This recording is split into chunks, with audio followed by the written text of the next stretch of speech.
Listen closely, my friends. There will be a moment when someone says something designed to hurt you. Maybe they insult you. Maybe they disrespect you. Maybe someone you trusted suddenly turns cold. And for 1 second, you will feel the fire rise inside you. The urge to answer, defend yourself, prove them wrong, make them regret what they said. That 1 second is where your power is decided. Because the strongest person in the room is not always the loudest. Sometimes it is the person who feels the anger completely and still refuses to become a slave to it. Anyone can react. Anyone can shout. Anyone can send the message they will regret tomorrow. But mastery begins when you can feel the emotion without allowing the emotion to choose your next move. Think about how strange that is. Someone can say 5 words to you, and suddenly they control your heartbeat, your mood, your concentration, and the next 3 hours of your life. They walk away, but their words remain inside your head. They return to their life, while you keep fighting an argument that is already over. If someone can disturb your peace simply by pressing the right emotional button, then they don't need to control your life. They only need to control your reaction. The Stoics saw this thousands of years ago.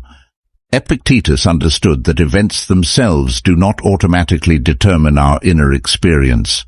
Our judgments about those events matter. Marcus Aurelius lived surrounded by betrayal, war, political pressure, death, criticism, and people who wanted things from him. Yet his philosophy kept returning to one battlefield, the battlefield inside the mind. You may not control what enters your life, but you can train what happens next inside you. And this is where most people misunderstand emotional strength. They think mastering your reaction means becoming emotionless. It doesn't. A stone does not react because a stone cannot feel. You are not trying to become a stone. You are trying to become a person who can feel anger without becoming anger. Feel fear without becoming fear. Feel disappointment without allowing disappointment to decide his identity. Because there is a space between what happens and what you do about it. That space may be only a few seconds, but inside those seconds lives your freedom. The insult arrives. The emotion rises. Then comes the choice. Speak or pause. Attack or observe. Revenge or discipline. That tiny space is where a reactive person becomes a self-mastered person. And here's the part most people never realize. You don't lose control in the moment you explode. You lose control much earlier when you allow another person's behavior to decide what kind of person you will become. If someone is cruel and you become cruel, they have already changed you. If someone brings chaos and you carry it home, their chaos has entered your private world. The victory is not making them suffer. The victory is refusing to let their behavior rewrite your character. Imagine a Roman soldier standing before an enemy who is trying to provoke him into making a reckless move. The enemy doesn't necessarily need to defeat him physically. He only needs to make him abandon discipline. One impulsive step can expose the entire formation. One uncontrolled reaction can destroy years of training. Your life is not so different. Sometimes the person provoking you is not trying to win an argument. They are trying to make you abandon the person you said you wanted to become. So what happens when you stop reacting automatically? You become difficult to manipulate, difficult to provoke, difficult to emotionally blackmail. You begin seeing situations before entering them. You stop giving every stranger access to your nervous system. You stop explaining yourself to people who have already decided what they want to believe, and slowly something changes. Your peace stops depending on how carefully everyone else behaves. In this video, we are going through 7 powerful lessons that will teach you how to master your reaction. When someone disrespects you, when life disappoints you, when people misunderstand you, when anger rises, and when everything inside you wants to react immediately. Because life will keep testing you. People will still disappoint you. Someone will still misunderstand you. Someone will still try to provoke you. Things will still happen that you never asked for. The goal is not to build a life where nothing disturbs you. The goal is to build a mind that knows what to do when something does. And by the end of this video, you may realize something uncomfortable. The real battle was never about controlling other people. It was about finally becoming the kind of person who does not need to. Lesson 1. Pause before you become what hurt you. The first reaction is usually the least intelligent one. Not because you are weak, but because emotion arrives faster than reason. Someone insults you, your body tightens, your heart accelerates, your mind instantly starts preparing a defense. In that moment, you don't really want justice. You want release. You want to throw the pain back at whoever gave it to you. And that is exactly why the first few seconds matter more than you think. Imagine a Roman commander standing on a battlefield while thousands of men are screaming around him. Smoke is covering the sky. Horses are moving through the dust. An enemy has just broken through part of the formation. Every instinct tells him to move immediately, but if he reacts blindly, he may send hundreds of soldiers into the wrong direction. The battlefield doesn't reward the fastest emotional reaction. It rewards the person who can remain clear, while everyone else becomes confused. Your life has smaller battlefields, but the principle is the same. A message you didn't expect, a disrespectful comment, a partner saying something that hits an old wound, a colleague taking credit for your work, a stranger insulting you. The situation happens in seconds, but your mind can continue fighting it for hours. You replay the sentence. You imagine the perfect response. You create conversations that never happened. The other person has already forgotten it, while you are still carrying the weapon they handed you. This is why the Stoic practice of pausing is much deeper than simply calm down. It is about creating distance between stimulus and judgment. Epictetus taught that our impressions arrive before our deliberate judgment. Something happens, the mind immediately produces an impression, and then we have the opportunity to examine it. That examination is where discipline begins. The first thought is not always your choice. The second thought can be. Think of a blacksmith holding a piece of burning metal. He doesn't strike it randomly because the metal is hot. He waits for the right moment, positions it carefully, and then strikes with purpose. Your emotion is similar. Anger contains energy. Fear contains information. Disappointment contains pain. But raw emotional energy without direction can damage the very thing you're trying to protect. You don't need to destroy your emotions. You need to learn how to hold them before you act. Modern psychology gives this principle another layer. When emotional arousal becomes intense, your ability to think calmly and evaluate consequences can become impaired. Your brain becomes more focused on immediate threat and immediate relief. That is why people send messages they later delete, say things they cannot take back, make decisions they regret, or walk away from relationships during moments that could have been handled differently. The emotion feels permanent because it is loud, but intensity is not the same thing as truth. So create a rule for yourself. Never make an important decision at the peak of an emotion. If you're furious, wait. If you're terrified, breathe. If you're deeply hurt, give yourself time before responding. You don't have to ignore the problem. You don't have to surrender your boundaries. You simply refuse to let a temporary emotional storm write a permanent sentence for your life. There is enormous strength in saying, "I'll respond later." Not because you are afraid to speak, but because you respect your future self enough to choose your words carefully. Anyone can react in the heat of the moment. It takes discipline to let the heat pass before deciding what deserves to be said. Marcus Aurelius understood that the mind could either be dragged around by impressions or trained to examine them. That is why Stoicism was never simply about looking calm. It was about building an inner structure strong enough to withstand pressure. A calm face means nothing if the mind behind it is still being controlled by every external event. Picture a deep ocean during a storm.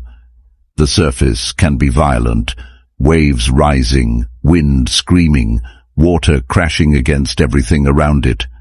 But far beneath the surface, the water can remain remarkably still. That is the kind of mind you are training.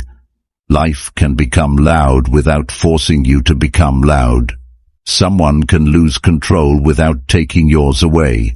A situation can become chaotic without making chaos your identity. And here's the uncomfortable truth.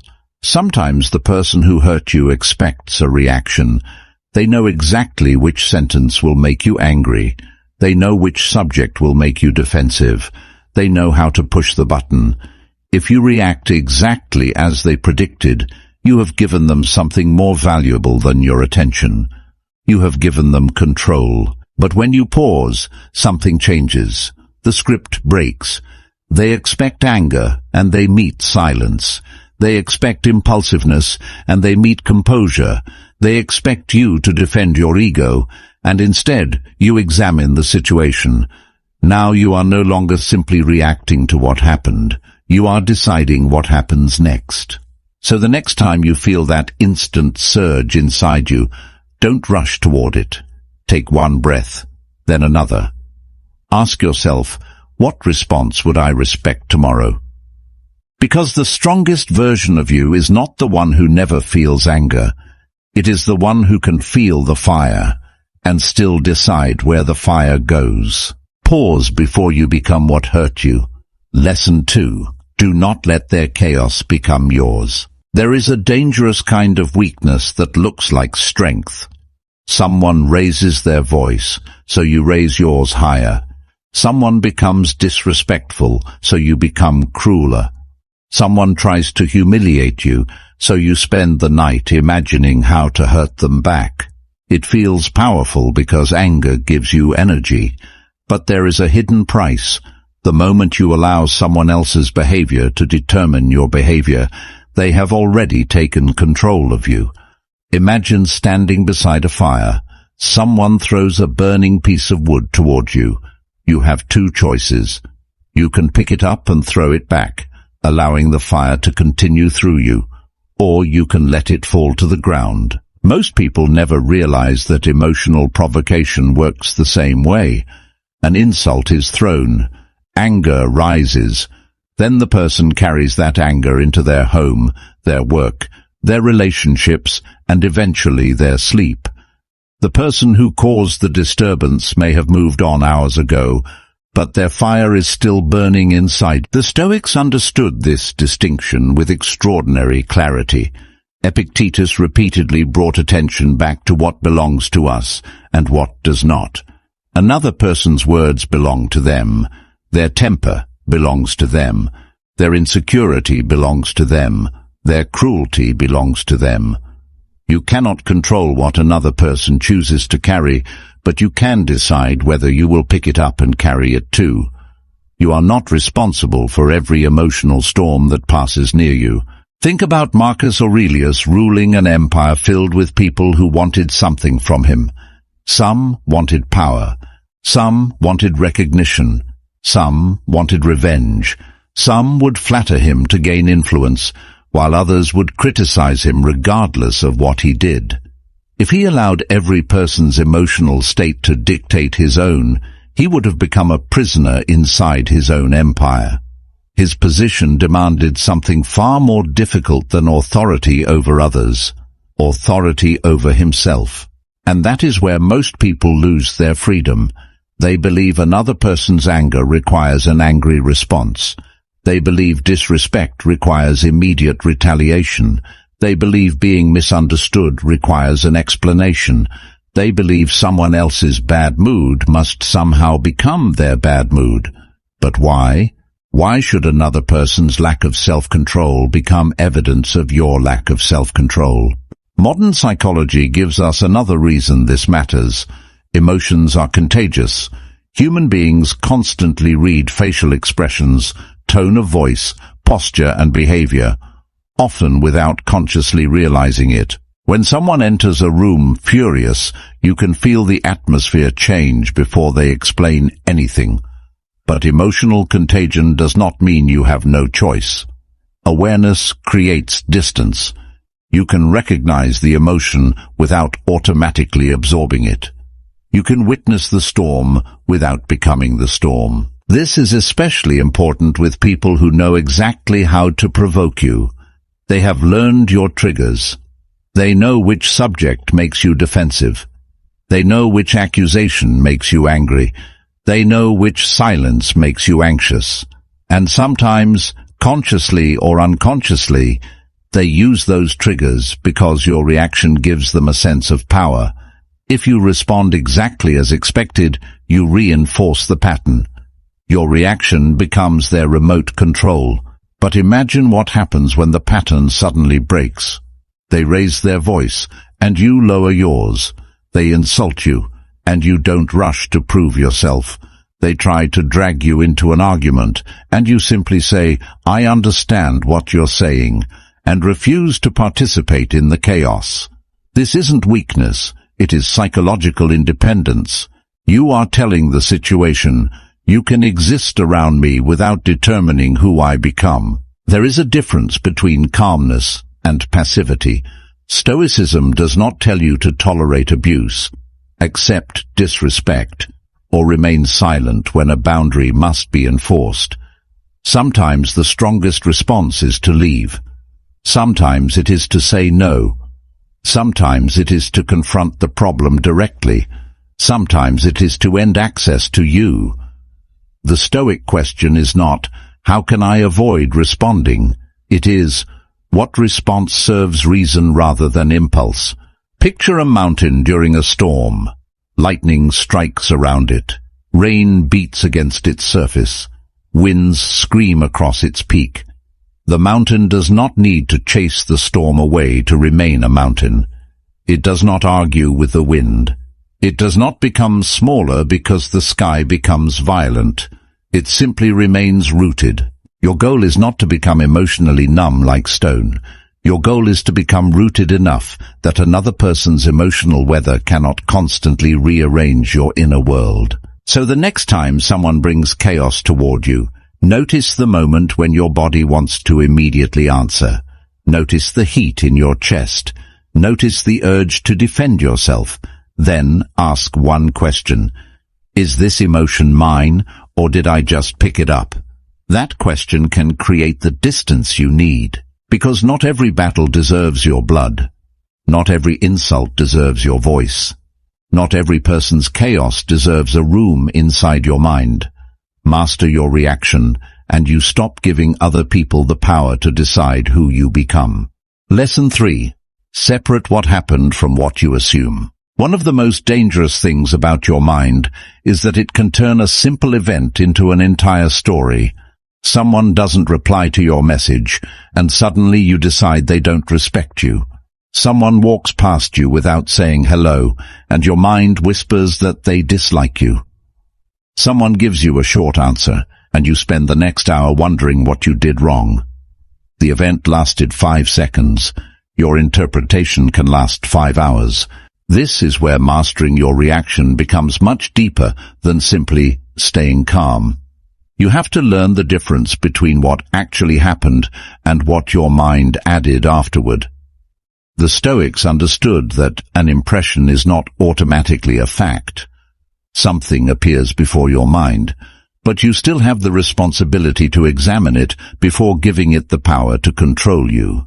Imagine a messenger arriving at the gates of an ancient Roman city and saying, "The enemy is approaching." Panic spreads immediately. Soldiers reach for their weapons. People begin preparing for disaster. But a disciplined commander asks one question before moving the entire army. What exactly do we know? Maybe the enemy is approaching. Maybe a small group was mistaken for an army. Maybe the information is incomplete. A wise commander does not fight an assumption. He waits for reality. Your mind needs the same discipline. Someone says, "We need to talk," and your imagination immediately creates 10 possible disasters. Someone doesn't invite you somewhere, and you conclude that nobody values you. You see someone succeeding, and your mind creates the story that you are falling behind. You are no longer reacting to reality. You are reacting to a movie your mind created about reality. Modern psychology gives this pattern a name. Our minds constantly interpret incomplete information. We make assumptions about other people's intentions, predict outcomes, and search for explanations. Sometimes those interpretations are correct.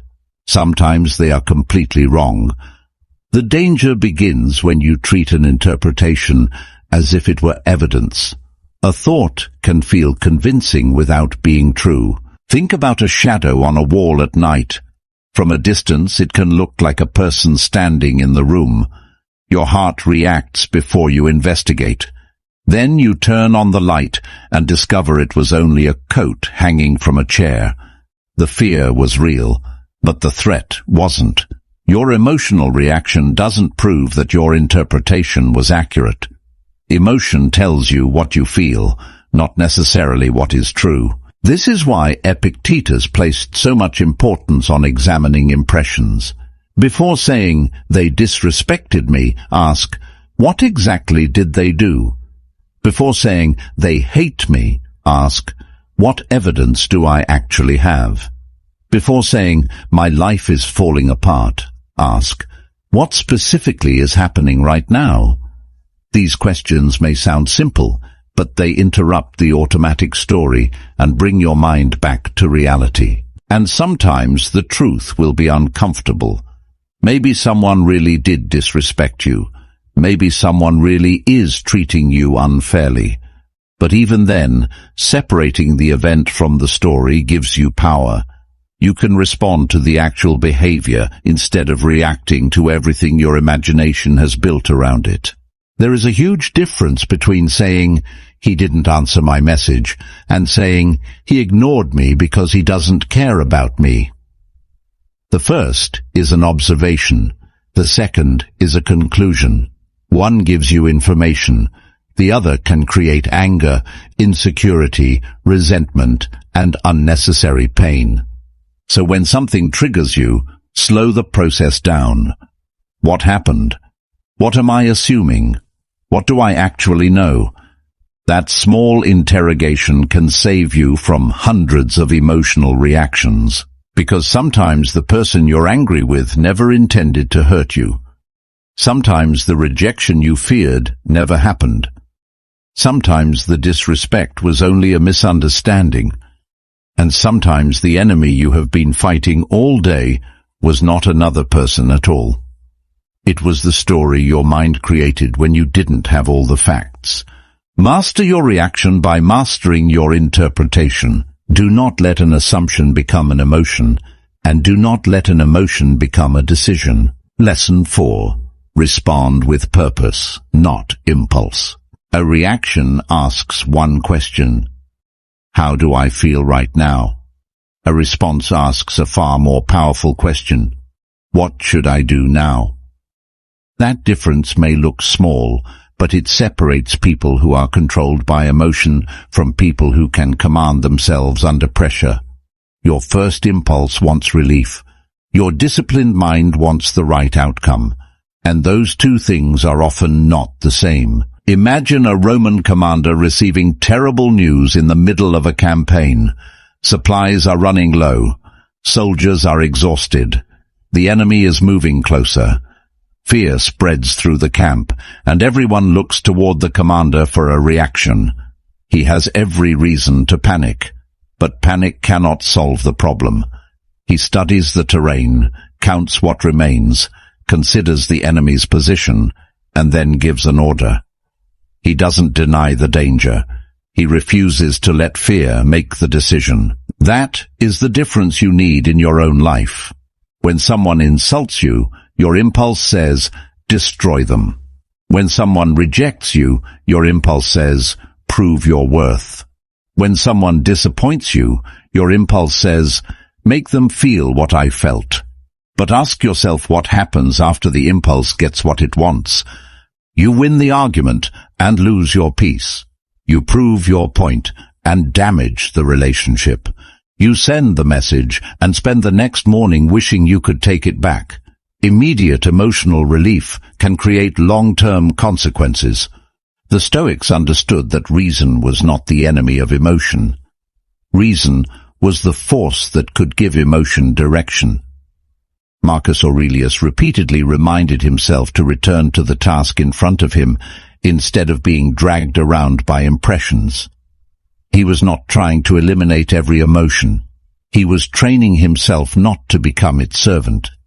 A disciplined mind does not ask emotion for permission to act. It listens, examines, and then decides. Modern psychology points toward the same principle through response inhibition and self-regulation. The brain can generate an automatic impulse before conscious reasoning has fully evaluated the situation. But an impulse is not an instruction. You can experience the urge to shout without shouting. You can feel the urge to check your phone without checking it.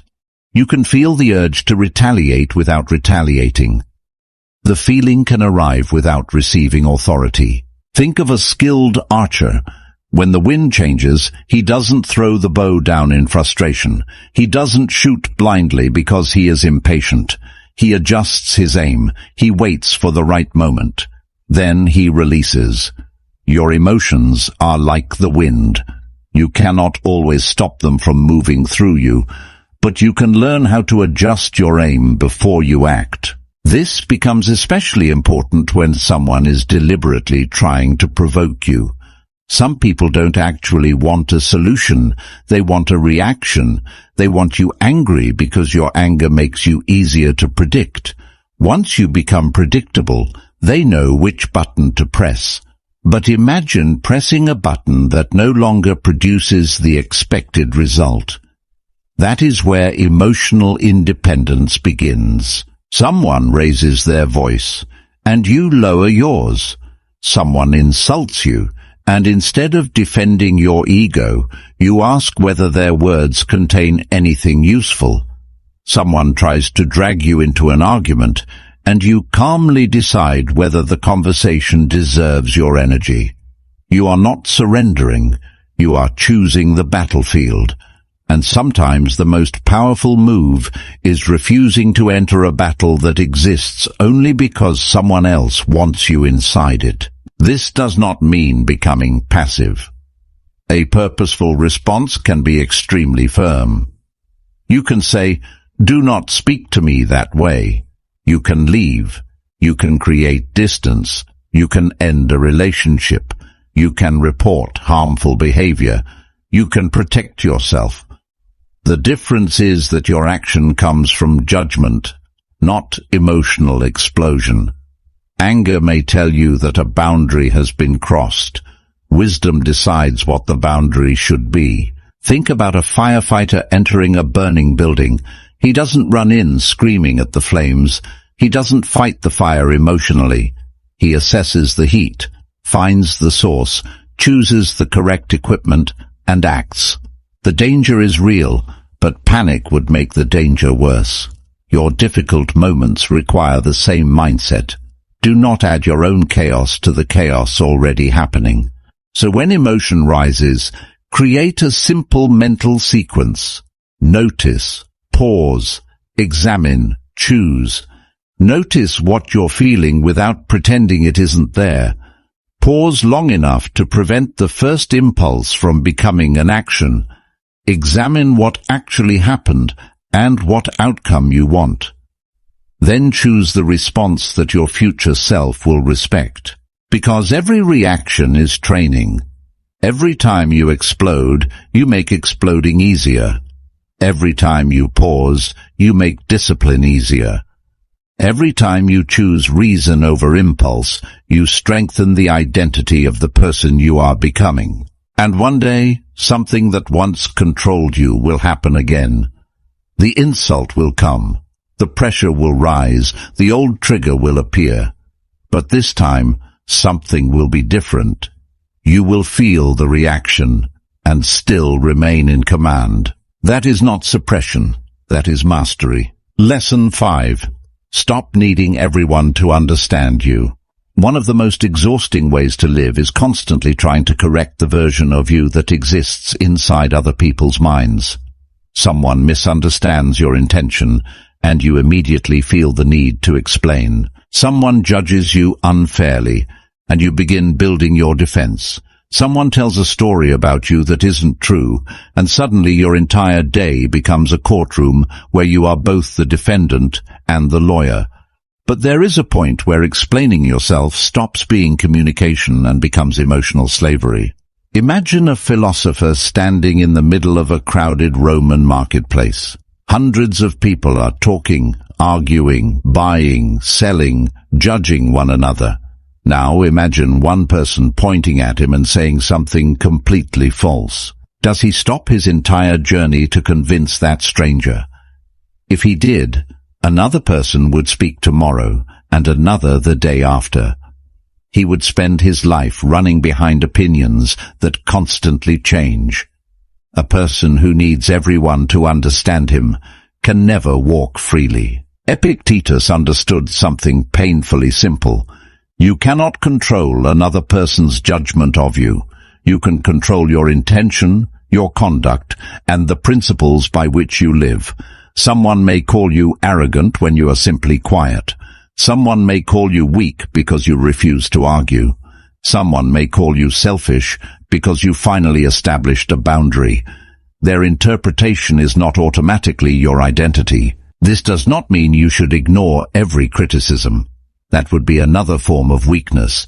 The mature response is to examine criticism without becoming dependent on it.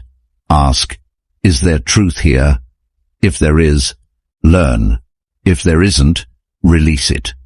The important distinction is that you are using criticism as information rather than using it as a measurement of your worth. Think about a statue carved from stone. Someone looks at it and says, it is beautiful. Another says it is ugly. Another says it should have been shaped differently. The stone does not change because every observer has a different opinion. Its form exists independently of their reactions. You need the same inner foundation. If every opinion can reshape your identity, then you never really built an identity of your own. Marcus Aurelius lived in a world where reputation mattered enormously. He was emperor. Every action could be interpreted, criticized, praised, or manipulated. Yet he repeatedly reminded himself to focus on what was actually his responsibility, his character, his actions, and the way he fulfilled his duties. He could not command every person's opinion. Even an emperor cannot rule another person's mind. Modern psychology gives this struggle another name: the need for social approval. Humans naturally care about belonging because social connection historically mattered for survival. But when the need for approval becomes excessive, your behavior can become organized around avoiding rejection rather than pursuing your values. You start asking, will they like this? Before asking, is this right for me? And slowly, you become a performer in your own life. You choose clothes for approval. You speak for approval. You hide opinions for approval. You tolerate disrespect for approval. You stay in places that drain you because leaving might disappoint someone. You post something and repeatedly check who reacted. You accomplish something and immediately look outward for validation. You are living, but part of your mind is constantly watching the audience. That is not freedom. Imagine a prisoner carrying a chain that has no lock. The chain is made from imagined opinions. What will they think? What if they judge me? What if they don't approve? What if they misunderstand? The prison exists because you keep treating their perception as a command. The Stoics would ask you to return to your own sphere of responsibility. You cannot control what someone thinks after you leave the room. You cannot control whether someone believes your explanation. You cannot force someone to see your heart correctly. What you can control is whether you acted honestly, whether you treated people fairly, whether you kept your principles, and whether you can look at yourself without shame. And sometimes, the hardest thing you will ever do is allow someone to misunderstand you, not because you don't care, but because you finally understand that peace is sometimes more valuable than being correctly perceived. There will be moments when you need to explain yourself. There will be relationships worth repairing and people worth communicating with. But learn the difference between clarifying yourself and begging to be understood. Clarify once, communicate honestly, then let people decide what they want to believe. Because if someone has already decided to misunderstand you, another 1,000 words will not give them a different heart. And this is where emotional mastery becomes visible. The old you would chase the accusation. The old you would write paragraphs. The old you would replay the conversation. The old you would lose sleep trying to prove your intentions. The stronger version of you asks one final question. Did I act according to my principles? If the answer is yes, breathe. Walk forward. Let the noise remain behind you. Because you do not need everyone to understand you. You need to understand yourself and have enough integrity to keep walking when they don't. Lesson 6. Master your reaction to disrespect. Disrespect is one of the fastest ways to reveal whether you truly control yourself. Someone speaks to you as if you are insignificant, questions your worth, humiliates you in front of others, or deliberately crosses a boundary, and something ancient inside you immediately says, "You cannot let this go unanswered." Your blood rises. Your ego demands repayment. Your mind starts constructing the perfect sentence that will hurt them more than they hurt you. But here is the question most people never ask. If someone can insult you and instantly turn you into a person you don't want to be, who actually won? Imagine a Roman soldier standing at the edge of a battlefield while an enemy walks toward him and begins shouting insults. The enemy knows he may not be able to defeat the soldier physically, so he attacks something easier to reach, the soldier's pride. He wants him angry. He wants him reckless. He wants him to leave his position and chase an emotional victory. A trained soldier understands the trap. The enemy is not trying to hurt his ears. He is trying to control his decisions. And the moment he abandons discipline to prove his strength, the enemy has already accomplished something. This is why Stoicism never taught that strength means allowing everyone to treat you however they want. That would be weakness disguised as peace. Strength means you can recognize disrespect without allowing your ego to become the commander of your response. If someone crosses a boundary, you can confront them. If someone repeatedly mistreats you, you can walk away. If someone becomes dangerous, you can protect yourself. But there is a difference between setting a boundary and seeking revenge. One protects your dignity. The other often chains your dignity to the person who offended you. Seneca wrote extensively about anger because he understood how seductive it could be. Anger can make you feel powerful precisely when you are losing control. It gives you a temporary sense of certainty. I am right, they are wrong, and they deserve what is coming. But certainty can become a prison. Once anger takes command, you stop asking what is wise and start asking what will hurt. You stop pursuing the right outcome and start pursuing emotional payment. Think about a person throwing a stone at a mountain.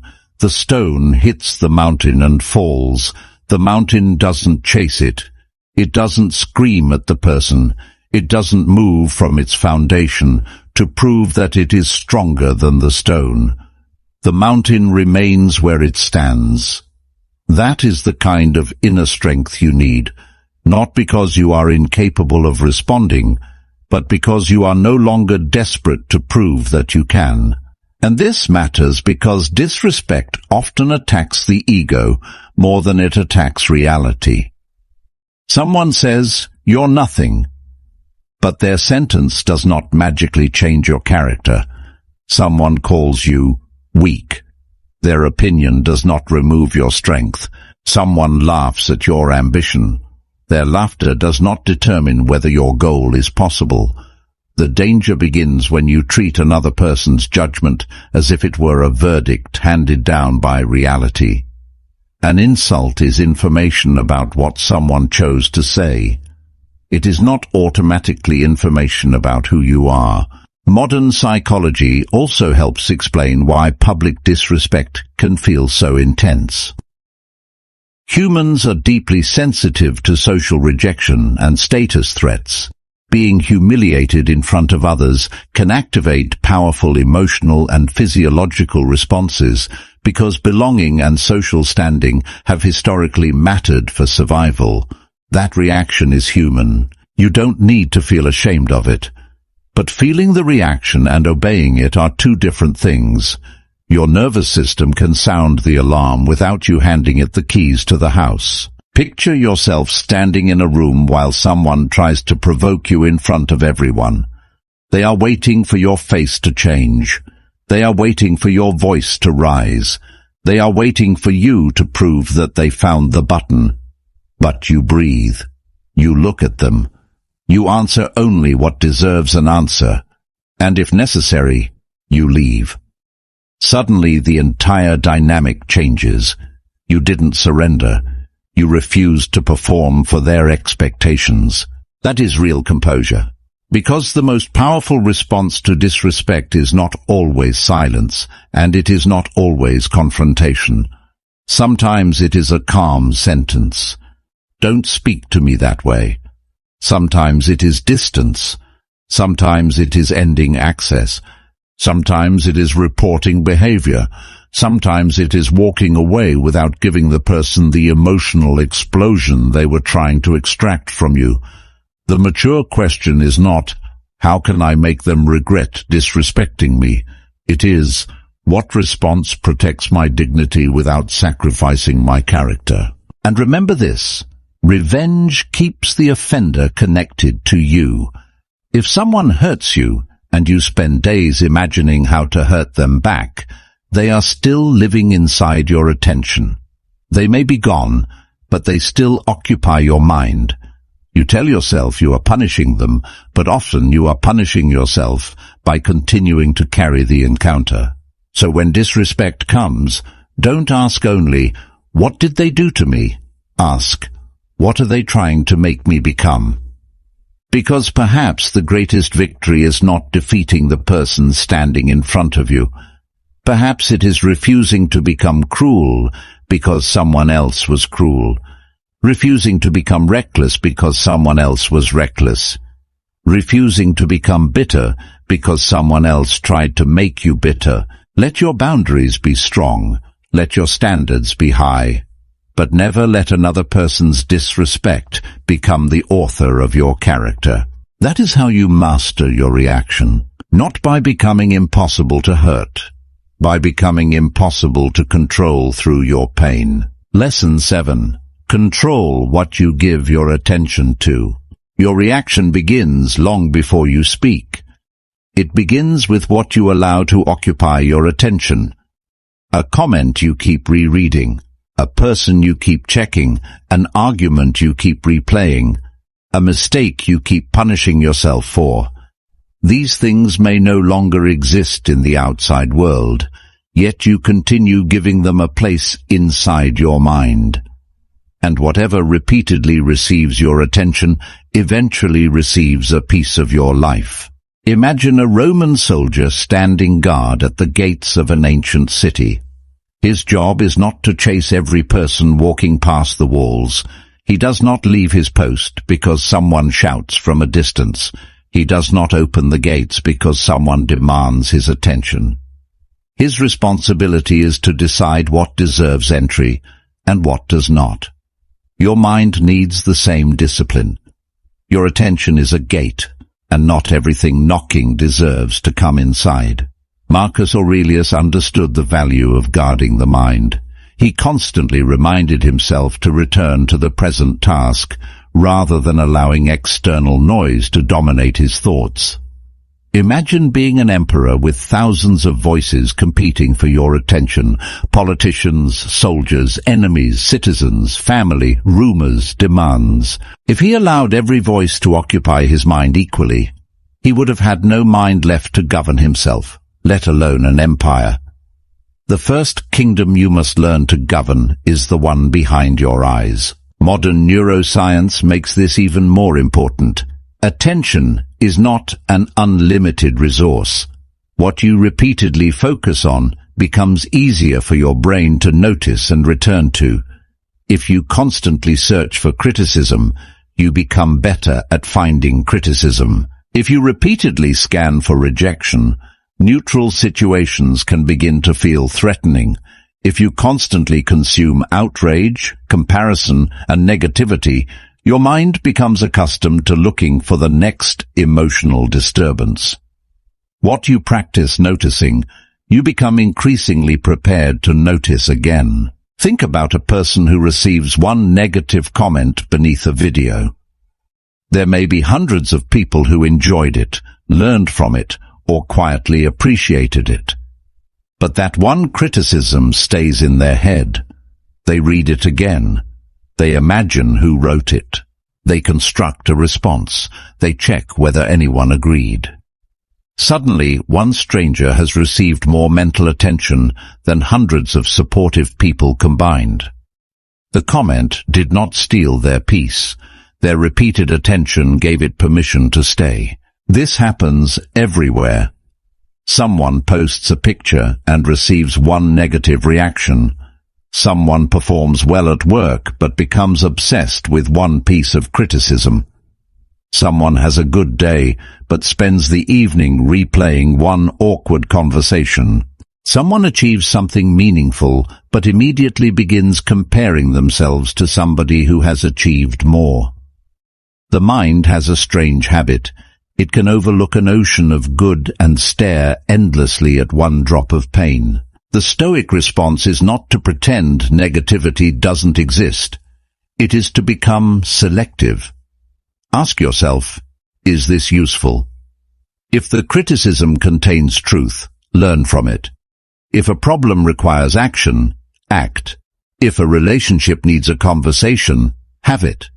But if the thought is simply repeating itself without producing a useful action, you may not be thinking anymore.